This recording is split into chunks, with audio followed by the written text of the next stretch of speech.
Oi, baunilhas! No tutorial de hoje, eu vou te ensinar como reduzir o ruído do áudio, utilizando o Audacity.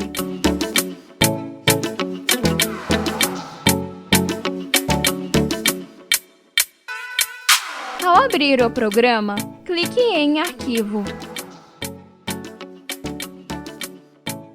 e depois em Abrir.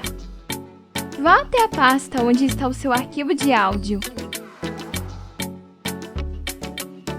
Selecione o áudio que você quer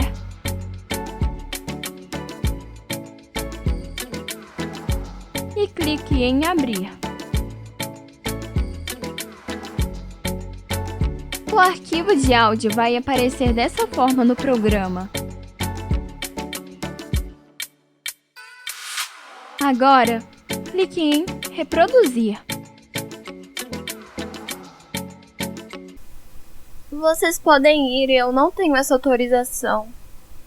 Seria muito bom, pois eu tenho algumas coisas para lhe contar, Eva.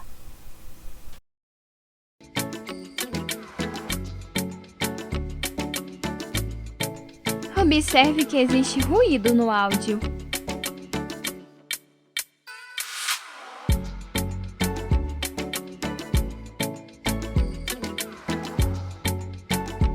Eu vou selecionar apenas um trecho do ruído.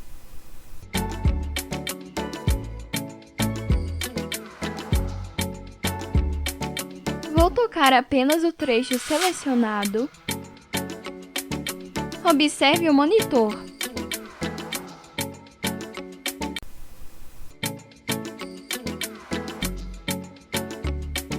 Vou tocar novamente. Observe o ruído. Vou congelar a imagem para que você possa ver o mostrador em verde.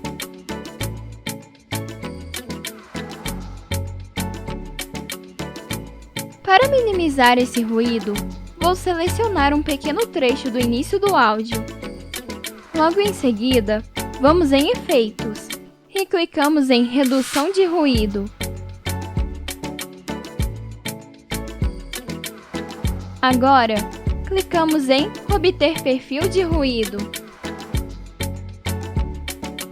Feito isso, vamos em Selecionar.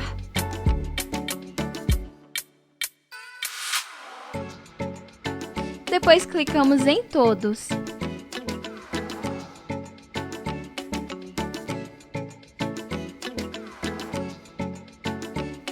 Agora voltamos em Efeitos.